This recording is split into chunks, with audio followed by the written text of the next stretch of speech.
Au nord de Montréal, la grande métropole canadienne, s'élève doucement la plus vieille chaîne de montagnes du monde, les Laurentides.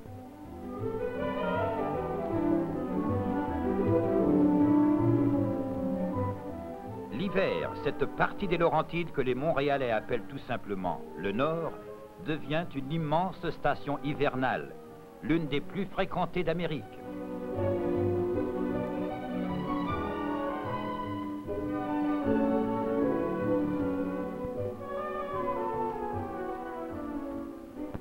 On dit monter dans le Nord, mais on ne va pas loin.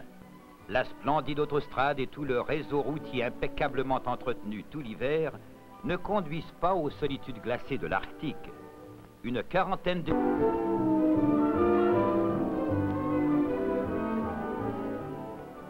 Au pied des vieilles Laurentides arrondies, les motels, les auberges campagnardes et les hôtels chics offrent à leurs milliers de clients les charmes de l'hospitalité canadienne-française, selon les préférences et les moyens de chacun.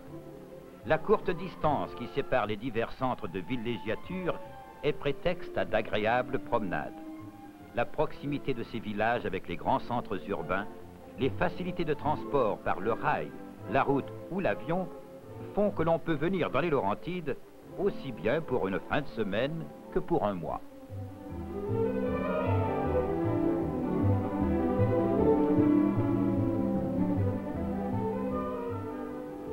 La grande vedette de l'hiver laurentien est le ski. Dans les boutiques d'articles de sport, les vendeurs les plus jeunes ont déjà une longue expérience. Ils faisaient du ski avant d'être assez vieux pour aller à l'école.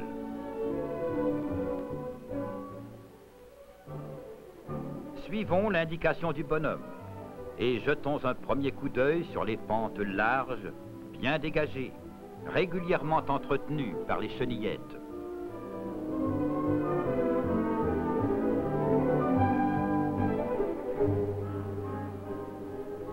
Après le fartage des skis, vient le choix des pentes.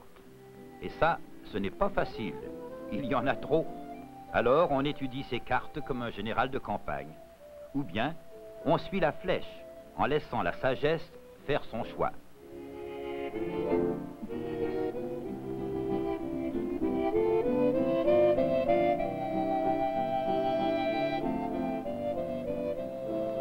Pour être admis à l'école de ski, il vous faut une santé convenable, de la bonne volonté, et c'est à peu près tout.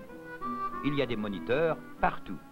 Et comme ils enseignent tous la même technique, selon les règles de l'Alliance canadienne des moniteurs de ski, vous pouvez changer d'endroit tous les jours sans jamais manquer une leçon.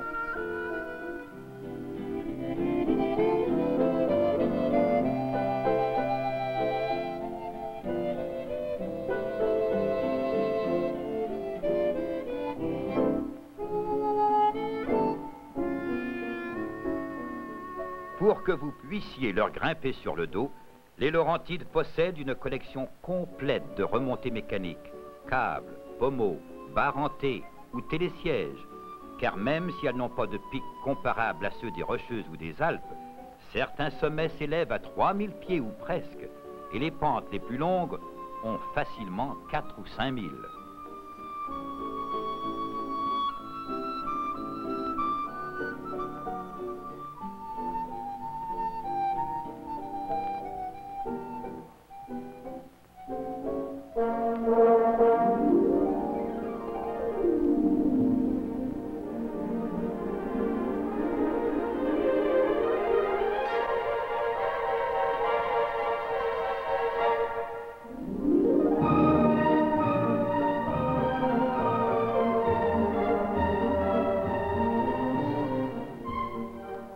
Choisir une côte de la même hauteur que ses capacités, emmener avec soi la prudence jusqu'en bas de la montagne, c'est encore la meilleure garantie de pouvoir remonter.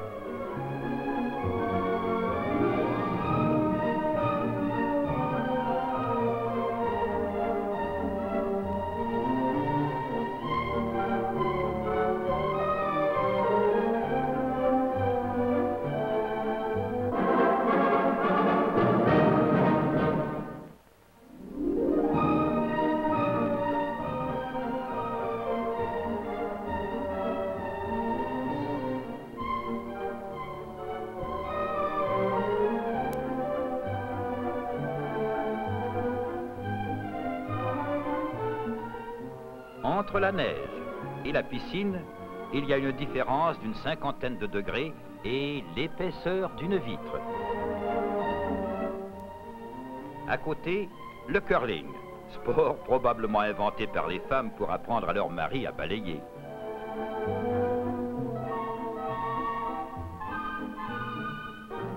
Si l'Écosse nous donne son curling, la Bretagne nous donne ses crêpes, immenses, minces comme du papier, nature ou fourrées de jambon ou de fromage. Ah, un régal délectable.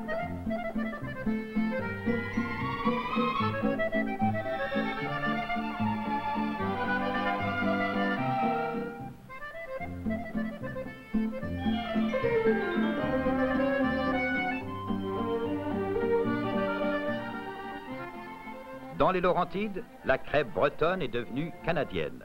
À cette spécialité de leurs cousins bretons, les Québécois ont ajouté la leur, l'unique sirop d'érable du Québec. Des coteaux les plus ensoleillés de la vieille France sont venus en France neuve les vins les plus fameux. Il y a de bonnes caves dans les Laurentides, où la dégustation de quelques crus célèbres est un agréable prélude à un bon repas.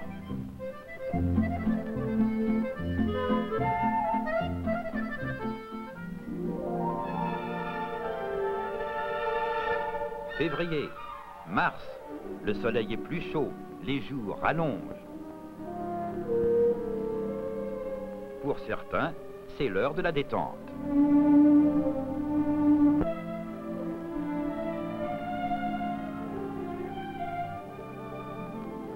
On revit cette journée magnifique. On parle de tous ces menus incidents, la chute que tu as faite dans la neige jusqu'au cou, et ce virage en parallèle que je sais maîtriser. Et le type qui était si drôle avec sa petite tuque rouge. Des petits riens, des moments heureux, un décor, une ambiance de rêve, vacances laurentiennes.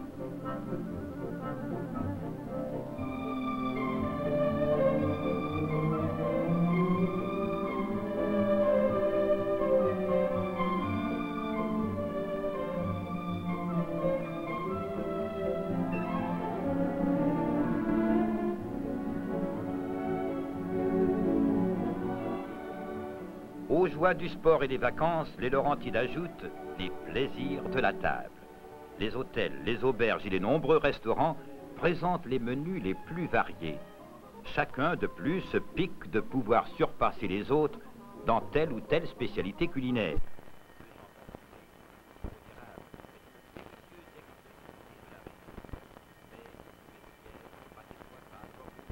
Fondue suisse.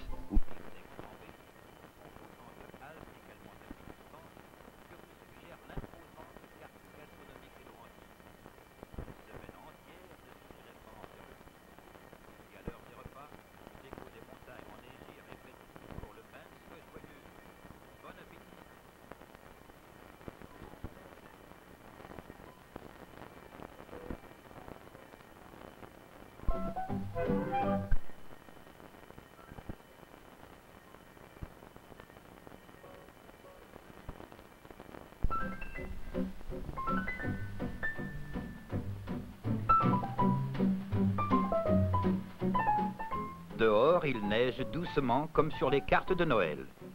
Les groupes se confondent, des amitiés se forment. On organise l'excursion du lendemain. Et l'on s'endormira jusqu'au prochain soleil, car la journée s'annonce belle demain pour les concours.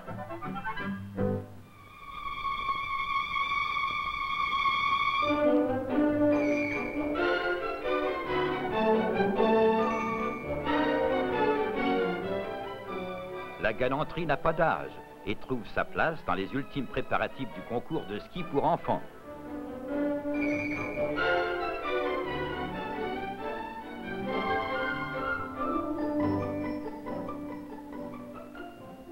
Dans un moment, le départ, pour ceux du moins qui seront encore debout.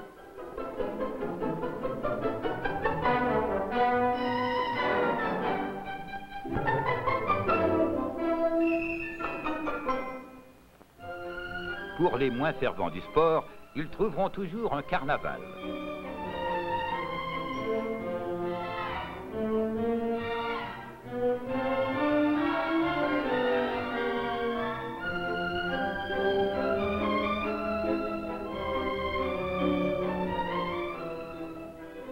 carnaval de Sainte-Agathe est né de la neige. Dans le bon vieux temps, les Laurentides, enfouis sous l'hiver, s'ennuyaient. Les gens de Sainte-Agathe, trouvant les soirées longues, organisèrent un carnaval auquel vinrent bientôt danser et chanter tous les villages des environs. Aujourd'hui, cette ancienne coutume a placé le carnaval d'hiver de Sainte-Agathe parmi les plus importantes manifestations du genre en Amérique.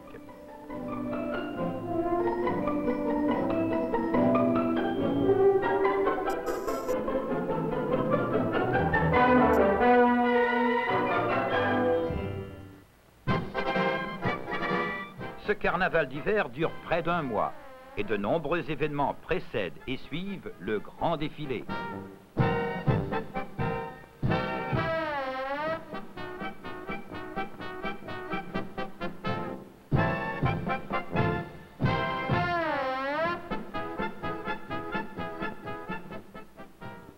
Pour le sourire d'une reine et de ses princesses, courses de chiens, de chevaux, concours de ski, de raquettes, de traîneaux, de sculptures sur glace. Et pour finir, une retraite au flambeau, un feu d'artifice et une danse carrée du bon vieux temps emportent dans leur sarabande tous les sujets du royaume.